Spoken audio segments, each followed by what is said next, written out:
Australia যাওয়ার জন্য সব সমস্যার সমাধান এই ভিডিওতে। আপনারা সম্পূর্ণ ভিডিওটি এ টু জেড দেখবেন এবং দেখার পরে আপনারা আসলে বুঝতে পারবেন যে এই ভিডিওটি আপনার লাইফে কতটা ইম্পর্ট্যান্ট।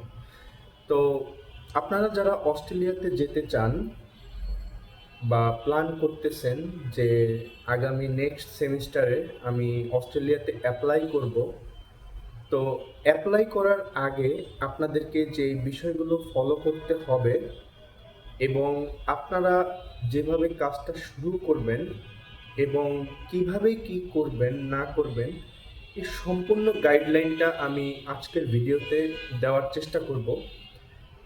আমি সাইদ, আজকে আপনাদের সামনে উপস্থিত আছি।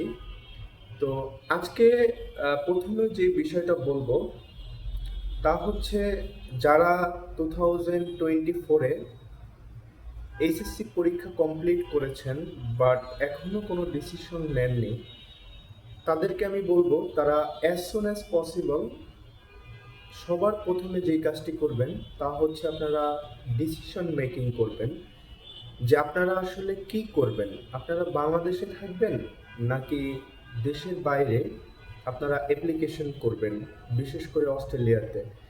তো আপনারা যদি অ্যাপ্লিকেশন করতে চান, সেই ক্ষেত্রে সবার প্রথমে আপনাকে কি করতে হবে? তো সবার প্রথমে আমি যদি বলি, আপনাদের ডকুমেন্টসগুলো রেডি করবেন। এর পাশাপাশি আপনারা যে কোনো আইএলটিএস এর ইউটিউব চ্যানেল ফলো করবেন এবং ওই ইউটিউব চ্যানেলে অনেক পরিমাণ রিসোর্স দেওয়া আছে। কোনো কোচিং সেন্টারে ভর্তি না হয়ে আপনারা নিজে নিজে প্রিপারেশন নিয়ে আপনার আইএলটিএস এর প্রস্তুতি নেওয়া শুরু করবেন এবং আপনারা আপনাদের যে ডকুমেন্টস মানে academic transcript, academic certificate, HSC, এসএসসির আপনারা বোর্ড থেকে তুলবেন যদি আপনাদের এগুলো তোলা না থাকে। এবং পাশাপাশি আপনারা আপনাদের পাসপোর্ট, আপনার পাশের যে পাসপোর্ট অফিস আছে ওই অফিস থেকে আপনারা পাসপোর্টটা কালেক্ট করবেন এবং পাসপোর্টের জন্য অ্যাপ্লিকেশন করলে হয়তো 8 থেকে 25 দিন টাইম লাগে। তো আপনারা যদি ইমার্জেন্সি করেন সেক্ষেত্রে 8 থেকে 10 দিন টাইম লাগবে এবং যদি আপনারা নর্মালে করতে দেন সেক্ষেত্রে 21 থেকে 23 দিন সময় লাগবে। তো আপনাদের পাসপোর্ট হাতে আছে, আপনি যে আইএলটিএস পরীক্ষা দিবেন তো পরীক্ষার সময় অবশ্যই আপনার পাসপোর্টটা লাগবে। তো এর আগেই আপনারা পাসপোর্ট রেডি করে ফেলবেন। তো পাসপোর্ট রেডি করা শেষ, আপনার প্রিপারেশনের জন্য আমি কিছু চ্যানেল সাজেস্ট করব। তা হচ্ছে, আপনারা সর্বপ্রথম ক্যামব্রিজের বইগুলো কিনবেন এবং কেনার পরে আপনারা ইউটিউবে সার্চ করবেন যে Cambridge book number 10 listening test on, সম্পূর্ণ টেস্টটা ওইখানে পাবেন এবং ক্যামব্রিজ লিসনিং টেস্ট 2 বুক নাম্বার 10 এরকম দিলে আপনার ইউটিউবে যথেষ্ট রিসোর্স আসবে, ওইখান থেকে আপনারা প্র্যাকটিস করবেন। এছাড়াও বিভিন্ন ভালো ভালো চ্যানেল আছে, যেমন আসাদ ইয়াকুব আছে, তারপরে আইএলটিএস লিজ আছে, তারপরে এমা উইথ ইংলিশ আছে। তো এরকম আরও অনেক রিসোর্স পাবেন। আসলে কোচিং সেন্টারগুলোতে গেলে অনেক সময় নষ্ট হয়। সাপোজ আপনার বাসা ঢাকাতে বাড্ডা, আপনি কোচিংয়ের জন্য আসলেন মিরপুর। তো এই যে এখানে আসলেন, এখানেই আপনার 1.5-2 ঘন্টা নষ্ট হয়ে গেল। এই টাইমটা যদি আপনি বাসায় বসে প্র্যাকটিস করেন ঠান্ডা মাথায়, সেক্ষেত্রে আপনার স্কোর উঠাইতে মিনিমাম 1 থেকে 1.5 মাস বা 2 মাসের মতো সময় লাগবে। তো আমি সবাইকে সাজেস্ট করব আপনারা কোনো কোচিং সেন্টারে না গিয়ে আপনারা নিজে নিজে প্র্যাকটিস করেন এবং ভালো করে এক্সাম দেন এবং আপনাদের যে একটা রেজাল্ট, আপনাদের অস্ট্রেলিয়া যাওয়ার জন্য মিনিমাম রিকোয়ারমেন্টস কত, এখন আসেন আপনাদের রিকোয়ারমেন্টস কত লাগবে, আইএলটিএস এর স্কোর কত পয়েন্ট লাগবে। আপনারা যদি সাধারণত একবার পরীক্ষায় বসেন, আপনারা মোটামুটি একটু প্রিপারেশন নিলেই মিনিমাম 5.5 আপনারা পাবেন। সো আপনারা 5.5 দিয়ে অস্ট্রেলিয়াতে ডিপ্লোমা লিডিং টু ব্যাচেলারে অ্যাপ্লিকেশন করতে পারবেন এবং একটু যদি ভালো স্কোর তুলতে পারেন সেক্ষেত্রে আপনার বেনিফিট অনেক অনেক ক্ষেত্রে বেড়ে যাবে। যেমন আপনি সব ইউনিভার্সিটির জন্য আপনি এলিজেবল হবেন। আপনি যদি 6.5 পান, প্রতিটা ইউনিভার্সিটির জন্য আপনি এলিজেবল হবেন। তো যারা 2024-এ এসএসসি পরীক্ষা দিয়েছেন, এখনও আইএলটিএস এর প্রিপারেশন শুরু করেননি, কোনো ভার্সিটিতে ভর্তি হননি, তারা আমি বলবো সর্বপ্রথম আপনাদের আইএলটিএস এর প্রিপারেশন নেন। এরপরে আপনি ইউনিভার্সিটি সিলেক্ট করেন যে আপনি কোন ইউনিভার্সিটিতে যাবেন। আর যারা ব্যাচেলর কমপ্লিট করেছে 2024-এ, এখনও ডিসিশন নেননি যে মাস্টার্স করার জন্য আসলে কোন কান্ট্রিটা বেস্ট হবে, তো আমি তাদেরকে বলবো অস্ট্রেলিয়া সব কিছুর দিক থেকে বেস্ট।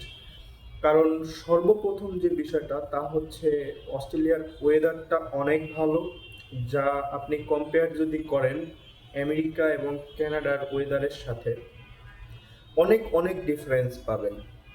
তো আমি বলবো আপনারাও সেম প্রসিডিওরে আপনারা আইএলটিএস করেন, এরপর আপনাদের ডকুমেন্টসগুলো কালেক্ট করেন, আপনাদের ব্যাচেলার সার্টিফিকেট ট্রান্সক্রিপ্ট আপনাদের ইউনিভার্সিটি থেকে ম্যানেজ করেন এবং রিকমেন্ডেশন লেটার ম্যানেজ করেন, পাসপোর্ট রেডি করেন এবং অল একাডেমিক সার্টিফিকেট রেডি করেন। তো এগুলো সব কিছু রেডি করার পরে আপনি আমার কাছেও আসতে পারেন বা কোনো এজেন্টের কাছেও যেতে পারেন। তো কিভাবে প্রসেসটা আসলে করবেন, তো এই বিষয়গুলোই আমি বলতেছি স্টেপ বাই স্টেপ।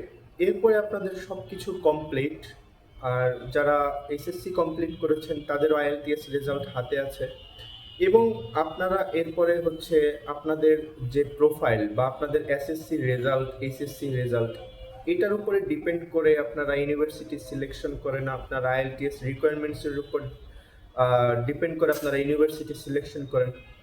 সব কিছু ডান। আপনাদের ইউনিভার্সিটিতে অ্যাপ্লিকেশন করলে 7 থেকে 8 দিন বা 10 দিন টাইম লাগবে আপনার অফার লেটার আসতে। এখন আপনার অফার লেটারও হাতে আছে, সব কিছুই হাতে আছে। তো এর মধ্যে এখন কি করতে হবে, আপনাদের ফান্ড ম্যানেজ করতে হবে। তো অনেকের জেনুইন টাকা আছে, যারা বিদেশে পড়াশোনা করতে যাবে আগে থাকতেই প্ল্যান করে যে আমি কিছু টাকা রেখে দিই, যেটা আমার পরবর্তীতে আমার অনেক কাজে লাগবে। তো তাদের তো টাকা রেডি এবং তাদের অনেক আগ থেকেই এফডিআর বা সেভিংস অ্যাকাউন্ট করা আছে। এবং যারা নতুন করে, যাদের টাকা নাই, তারা হচ্ছে আমি বলবো তারা বিভিন্ন ব্যাংক আছে, ব্যাংক থেকে হচ্ছে লোন লোন দেয়। তো সেই ক্ষেত্রে আপনার এইসব বিষয় নিয়ে কোনো টেনশন করতে হবে না। এটার বিষয়ে আমিও অনেক হেল্প করতে পারবো। এবং অনেক ব্যাংক ছাড়াও অনেকে আছে অনেক কম টাকায় হচ্ছে এরকম লোন দেয়। তো ওই বিষয়গুলো আছে। তো মেইনলি আসলে প্রবলেমটা আমরা ফেস করি কোথায়, অনেকের অনেক টাকা আছে বাট রেজাল্ট নেই, অনেকের রেজাল্ট আছে টাকা নেই, অনেকের দুটেই আছে বাট অনেক গ্যাপ। তো এই বিষয়গুলোই হচ্ছে আমাদের প্রবলেম ফেস করতে হয়। তো কিভাবে আপনারা আপনাদের ব্যাংক স্টেটমেন্টটা সাজাবেন এবং মান্থলি কত টাকা আপনারা ট্রান্সফার করবেন এবং কিভাবে আপনার এসওপিটা লিখবেন এবং কিভাবে আপনি জিএস কোশ্চেনের অ্যান্সারগুলো হচ্ছে দিবেন এবং মান্থলি আপনার ইনকাম কত টাকা দেখাবেন, কত টাকা আপনার এফডিআর বা সেভিংস অ্যাকাউন্টে দেখানো লাগবে রানিং। তো আসলে মেনলি অস্ট্রেলিয়া যাওয়ার জন্য আমরা নর্মালি 50 থেকে 60 লাখ টাকা এফডিআর বা সেভিংস অ্যাকাউন্টে দেখানো লাগে।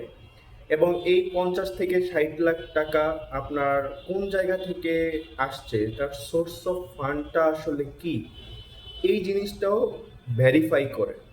তো আসলে বিষয়টা হচ্ছে যারা ইন্টারন্যাশনাল স্টুডেন্ট আছেন হুট করে ডিসিশন নেয় যে দেশের বাইরে যাবে। তো এই ফান্ডের মেয়াদ যদি 8 মাস থেকে 1 বছর হয়, সেক্ষেত্রে সোর্স অফ ফান্ড তত বেশি দেখানো লাগে না, কারণ তখন ইউনিভার্সিটি বুঝে নেয় যেটা জেনুইন ফান্ড। আর কিছু কিছু স্টুডেন্ট আছে আজকে এফডিআর ওপেন করি 10 দিনের মধ্যে তার জিটির জন্য অ্যাপ্লিকেশন করে। তো আপনারা এই কাজটা করবেন না, যেহেতু আপনারা প্ল্যান করতেছেন দেশের বাইরে আপনার হায়ার স্টাডি করতে যাবেন। তো আজকের ভিডিওটি মেনলি এই কারণেই আমি কিছু দিক নির্দেশনা দিব যে আপনারা যদি একটু আগে থেকে আপনাদের ফান্ডের ম্যাচুরিটিটা বাড়ান, আপনারা ব্যাংকে প্রপারলি ট্রানজ্যাকশন করেন এবং আপনারা পাশাপাশি আপনাদের result, document, certificate, all everything সব কিছু যদি ম্যানেজ করেন, সেক্ষেত্রে আমার মতে আপনাদের প্রবলেমগুলো ফেস করতে হবে না এবং ইউনিভার্সিটি খুব তাড়াতাড়ি আপনাদের জিটি ক্লিয়ারেন্স দিয়ে দিবে। তো জিটি ক্লিয়ারেন্স দেওয়ার পরে আপনারা পেমেন্ট অ্যাপ্রুভাল পাবেন। পেমেন্ট অ্যাপ্রুভাল পাওয়ার পরে আপনারা ইউনিভার্সিটিতে আপনার সিইউইর জন্য অ্যাপ্লিকেশন করবেন। তো আসলে সিইউই ছাড়া ভিসা সাবমিট করা যায় না। সিইউই হচ্ছে কনফার্মেশন অফ এনরোলমেন্ট। প্রথমে আমরা অফার লেটারের জন্য অ্যাপ্লিকেশন করেছি, এরপর জিটি ক্লিয়ারেন্সের জন্য অ্যাপ্লিকেশন করেছি। যখন আমরা পেমেন্ট অ্যাপ্রুভাল পেয়েছি তখন আমরা সিইউইর জন্য অ্যাপ্লিকেশন করেছি। তো সিইউইর জন্য যখন অ্যাপ্লিকেশন করেছি, যখন আমরা সিইউই পেয়ে গিয়েছি এবং ইউনিভার্সিটির টিউশন ফি পেমেন্ট করাও ডান, এখন আমরা ভিসা ফি পেমেন্ট করব এবং এর মাঝখানে আরেকটা বিষয় বাকি আছে, তা হচ্ছে আপনারা মেডিকেল হেলথ ইন্স্যুরেন্স আপনাদের দিতে হবে ইউনিভার্সিটিকে। এটা যদি আমাদের কাছ থেকে নেন সেক্ষেত্রে আপনাদের মিনিমাম $500 থেকে $1000 সেভ হবে এবং আপনারা যদি ডিরেক্ট ইউনিভার্সিটিতে দেন সেক্ষেত্রে আপনাদের $500 থেকে $1000 বেশি লাগবে। তো এরপরে সব কিছু ডান, আপনার ভিসাটা সাবমিট করে দিলেন এবং বায়োমেট্রিকের জন্য ওয়েট করলেন এবং মেডিকেলটা দিয়ে দিলেন। বায়োমেট্রিকটা সাধারণত ভিসা সাবমিটের 2-1 দিন বা 2-3 দিনের মধ্যে পাওয়া যায়। এটা গুলশান 2 নম্বরে বিএফএস থেকে আপনার বায়োমেট্রিকটা দিতে হয়। এরপর আপনি 3 উইকসের মধ্যে আপনার ভিসা পাবেন বা পাবেন না, এটা ডিপেন্ড করবে। বাট বর্তমানে ম্যাক্সিমাম অস্ট্রেলিয়ান ইউনিভার্সিটিগুলো যাদের জিটি ক্লিয়ারেন্স দিচ্ছে, আমাদের প্রিভিয়াস এক্সপিরিয়েন্স অনুযায়ী তাদের ভিসাও হয়ে যাচ্ছে। বাট খুব বেশি মেজর কোনো প্রবলেম ছাড়া কারো ভিসা রিফিউজাল হয় না। তা আসলে মেনলি ভিসাগুলো রিফিউজাল হয় কেন? তো এটার কারণ যদি আমি বলি, নাম্বার 1 হচ্ছে আপনার মিসিং ডকুমেন্টস। মানে মিসিং কোনো ডকুমেন্টস যদি আপনি ইউনিভার্সিটিকে বা ইমিগ্রেশনকে না দেন, কোনো মিসিং ডকুমেন্ট যদি বাদ পড়ে যায়, তো সেই ক্ষেত্রে আপনার ভিসাটা রিফিউজাল হতে পারে। নাম্বার 2 হচ্ছে আপনি যদি কারো ইনফরমেশন ভুল দেন, সেক্ষেত্রেও আপনার ভিসাটা রিফিউজাল হতে পারে। নাম্বার 3 হচ্ছে আপনার ব্যাংক ফান্ডের ম্যাচুরিটি একদমই কম এবং আপনি সোর্স অফ ফান্ডটা ঠিকভাবে সাজাইতে পারেন নাই, সেই ক্ষেত্রে আপনার ভিসা রিফিউজাল করে দিবে। নাম্বার 4, আপনাকে যদি তাদের সন্দেহ হয় যে আপনি অস্ট্রেলিয়াতে গিয়ে আর দেশে ব্যাক করবেন না, আপনার ডকুমেন্টস অনুযায়ী যদি আপনার এটা প্রুফ পায়, সেক্ষেত্রে তারা ভিসা রিফিউজাল করে দিবে। নাম্বার 5, আপনার যদি কোনো ফ্যামিলি মেম্বার কোনো ধরনের কোনো অকারেন্স করে বা দেশের বাইরে আছে বা এটার যদি কোনো রিজন ওরা পায়, সেক্ষেত্রে আপনার ভিসাটা রিফিউজাল করে দিবে। তো এই 5টাই আসলে মেজর কারণ। এখন আসি আমার কাছে কেন আসবেন। তো আমার কাছে আসার কিছু কারণ আছে, তা হচ্ছে আপনার গ্যাপ এভিডেন্স প্লাস এক্সপ্লেনেশন আপনি কিভাবে লিখবেন, আপনার এসওপিটা কিভাবে লিখবেন, আপনার ব্যাংক স্টেটমেন্টটা কবে থেকে শুরু করবেন, কবে শেষ করবেন, আপনার যদি ব্যাংক স্পন্সর না থাকে সেক্ষেত্রে আপনি কি করবেন, আপনি কাকে স্পন্সর করবেন, কত টাকা ব্যাংক ব্যালেন্স শো করবেন, কিভাবে ট্রানজ্যাকশনগুলো করলে আপনার ভিসা পাওয়ার পসিবিলিটি অনেক বেড়ে যাবে, কোন ইউনিভার্সিটি সিলেকশন করবেন এবং ওই ইউনিভার্সিটিতে যাওয়ার পরে আপনি আপনার টিউশন ফি এবং থাকা খাওয়ার খরচ ম্যানেজ করতে পারবেন কিনা, কোন স্টেটে গেলে আপনার পার্ট টাইম জব পাওয়া ইজি হবে এবং অস্ট্রেলিয়া যাওয়ার পরে আপনার যে বাসা খুঁজে দেওয়া, ওই বিষয়টাও আমার কাছ থেকে আপনারা পাবেন। এবং আরও একটা বিষয় হচ্ছে আপনার এয়ার টিকিট আপনারা কোন জায়গা থেকে কাটলে 10 থেকে 20% ডিসকাউন্ট পাবেন। যেখানে একটা টিকিট 90,000 টাকা, ওইখানে একটা টিকিট যদি আপনি 70,000 টাকায় পান সেম এয়ারলাইন্সে।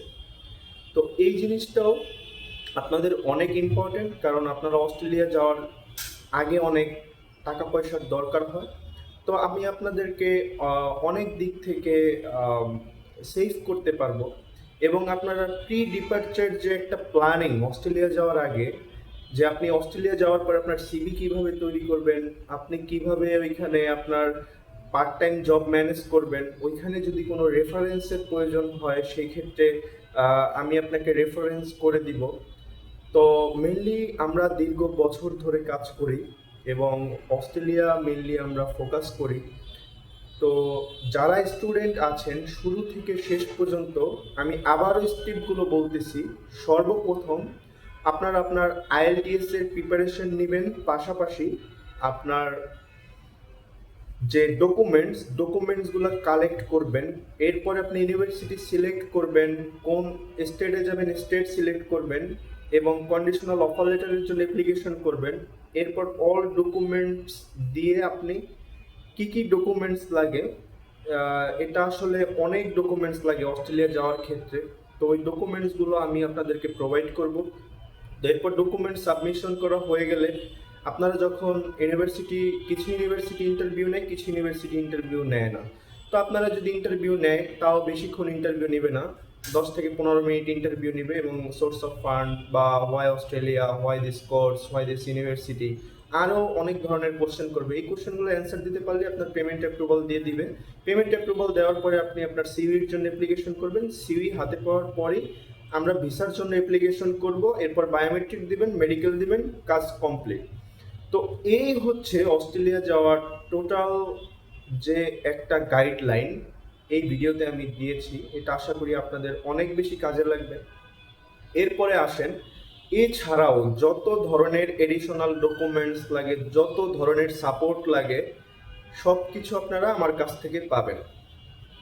এবং অনেক যারা ব্যাচেলর কমপ্লিট করেছেন, অনেক লম্বা সময় ধরে গ্যাপ, কোনো পড়াশোনা করেন নাই, তারা ওই টাইমটাতে কি দেখাবেন ওই গাইডলাইনটাও আমি খুবই সুন্দরভাবে দিব। যারা মাস্টার্সের স্টুডেন্ট আছেন তো তারাও কোনো টেনশন করেন না, কারণ আপনাদের একটা রেজাল্ট আছে, আপনাদের আইএলটিএস আছে। আসলে যে আইএলটিএস দেয় সেই বিদেশে যায়। তো এটাই আপনারা সব সময় চিন্তা করবেন। আজকের ভিডিওটি এই পর্যন্তই। সবাই ভালো থাকবেন, সুস্থ থাকবেন এবং আমার ভিডিওটি যদি ভালো লাগে তাহলে অবশ্যই আপনার ফ্রেন্ডকে শেয়ার করে দিবেন যাদের কোনো আইডিয়া নাই অস্ট্রেলিয়া যেতে চায় বাট কিভাবে কি করবে। আমার কাছে আসলে আমি আরও অনেক গাইডলাইন দিব এবং এতে আপনাদের কোনো সার্ভিস চার্জ দেওয়া লাগবে না। তো thank you very much for watching this video. আসসালামু আলাইকুম।